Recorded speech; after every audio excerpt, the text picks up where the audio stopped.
देश में कोरोना के मामले लगातार बढ़ते जा रहे हैं और बीते 24 घंटे में 10,667 नए केस सामने आए हैं। इस दौरान 380 लोगों की जान चली गई है। देश में संक्रमितों की संख्या 3,43,000 के पार पहुंच गई है।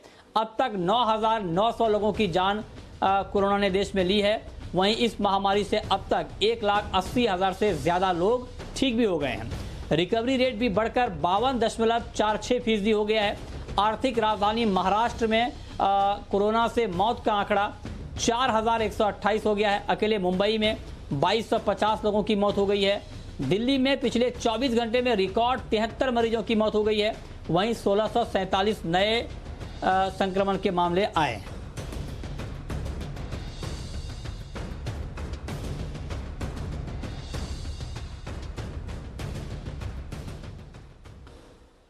उधर प्रधानमंत्री नरेंद्र मोदी आज से 2 दिन राज्यों और केंद्र शासित प्रदेशों के मुख्यमंत्रियों के साथ बैठक कर रहे हैं।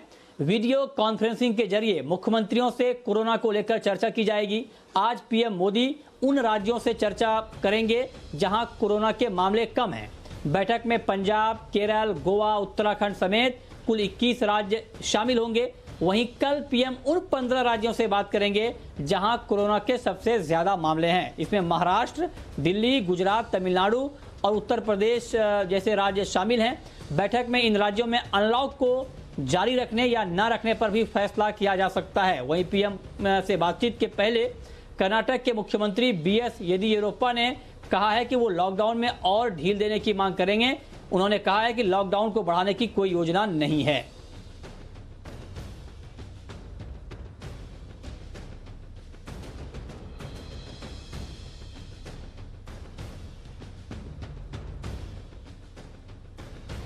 चलिए, और हम अब डिटेल बातचीत करेंगे इसके ऊपर। पीएम मोदी की बैठक को लेकर अपडेट हम आपको देंगे और ये अपडेट हमारे संवाददाता समीर दीक्षित देंगे आपको दिल्ली से।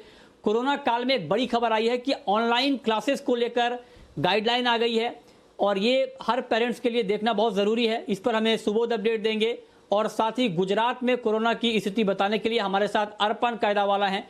हमारे तमाम संवाददाता इस वक्त हमारे साथ मौजूद हैं। लेकिन समीर, सबसे पहले मैं आपके पास आना चाहूंगा, जो महत्वपूर्ण बैठक आज हो रही है 21 राज्यों के मुख्यमंत्रियों के साथ, और आज के बैठक का मेन एजेंडा है क्या? बिल्कुल मृत्युंजय, आज की जो बैठक है प्रधानमंत्री की तमाम मुख्यमंत्री के साथ में केंद्र शासित प्रदेश के जो मुखिया हैं उनके साथ में जो बैठक है उसको इस लिहाज से भी जरूरी समझिए कि ये तब हो रहा है जब देश में अनलॉक 1 ये जारी है, और दूसरा ये कि ये 6ठी बार है जब प्रधानमंत्री मुख्यमंत्री के साथ में बैठक कर रहे हैं।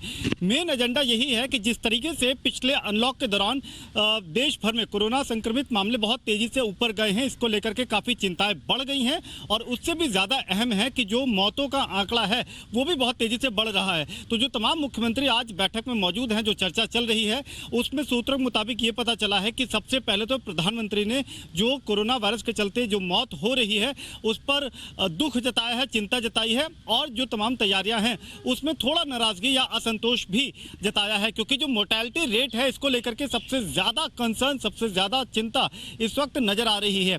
पिछले 24 घंटे में भी अगर आप देखें तो तकरीबन 10,000 जो आंकड़े निकल के आए हैं मौत के, कुल आंकड़े जो अभी तक देश में रजिस्टर्ड हैं, इसको लेकर के पीएमओ की तरफ से, प्रधानमंत्री मोदी की तरफ से गंभीर चिंता जताई गई है।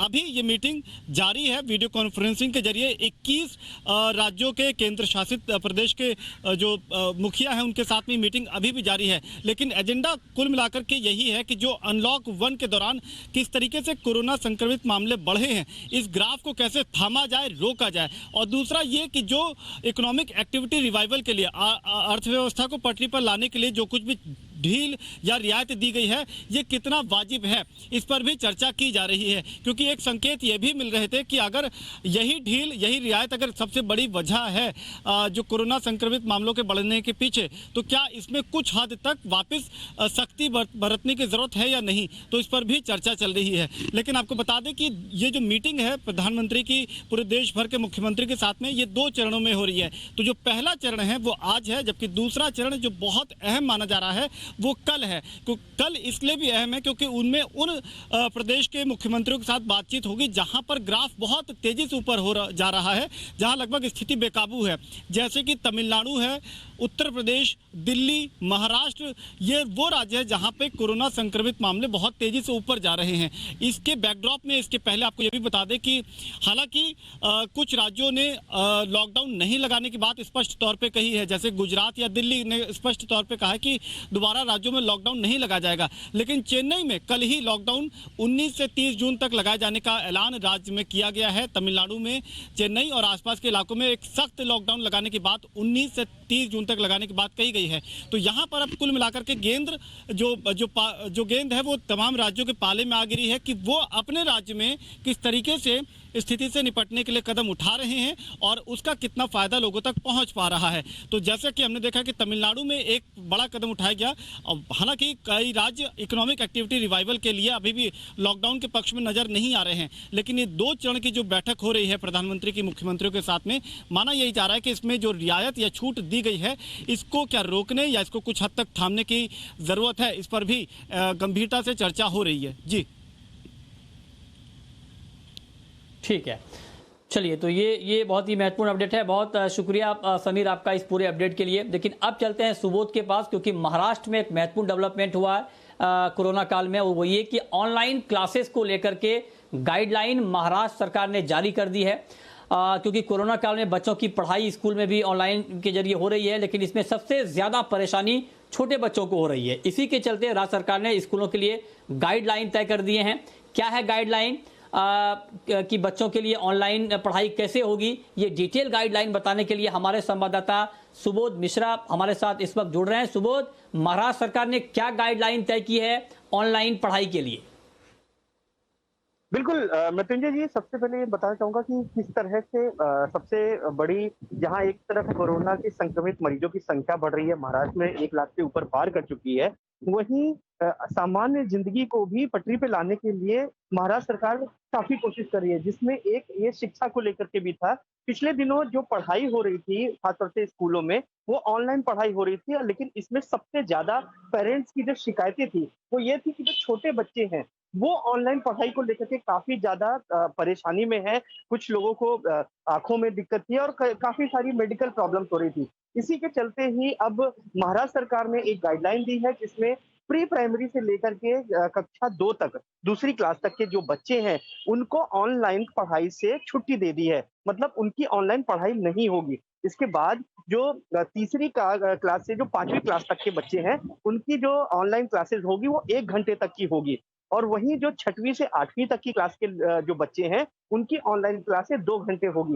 हालांकि इसमें कई लोगों के सवाल ये है कि आखिर सिर्फ क्या इतने ही टाइम में क्या पूरी पढ़ाई हो जाएगी? तो उसके लिए भी कई लोगों ने ये सुझाव दिए हैं कि ऑफलाइन भी जो पढ़ाई, सिर्फ ये ऑनलाइन है, ऑफलाइन जो पढ़ाई होगी उसको स्कूल जारी रख सकते हैं और ज्यादा से ज्यादा कोशिश करें कि ऑनलाइन, क्योंकि निश्चित तौर पे ये बहुत सारी शिकायतें ऐसी कि लगातार मोबाइल या फिर कंप्यूटर के सामने ये छोटे बच्चों के होने से इनको काफी ज्यादा बीमारी हो सकती है। आने वाला जो समय है उनके लिए तकलीफ हो सकती है। तो निश्चित तौर से ये गाइडलाइन ऐसे बच्चों के लिए बहुत ही अच्छी मानी जा रही है। वहीं दूसरी तरफ एक और बात कही है सरकार ने कि जहां पर भी महाराष्ट्र में जिन इलाकों में पिछले 1 महीने से कोई भी कोरोना से पीड़ित मरीज नहीं आया है, मतलब उसे जो वायरस मुक्त कहा गया है, तो वहां पर जुलाई से जो 9वीं से 12वीं तक की जो शिक्षा जो ले रहे हैं बच्चे, उनकी जुलाई से पढ़ाई शुरू हो जाएगी और उनको स्कूल जाने की इजाजत हो जाएगी अगर वहां पर कोई भी कोरोना का मरीज नहीं मिला। जी ठीक है, ये महत्वपूर्ण बात सुबोध ने बताई है कि क्या गाइडलाइन जारी की गई है। तो दूसरी क्लास तक के बच्चों की ऑनलाइन पढ़ाई नहीं होगी और आगे के बच्चों की भी जो पढ़ाई होगी, घंटे बहुत कम हो गए हैं। बहुत शुक्रिया। अर्पण कायदावाला भी हमारे साथ हैं, लगातार बने हुए हैं गुजरात से। फटाफट बताएं अर्पण, क्या ताजा हालात हैं गुजरात में कोरोना के?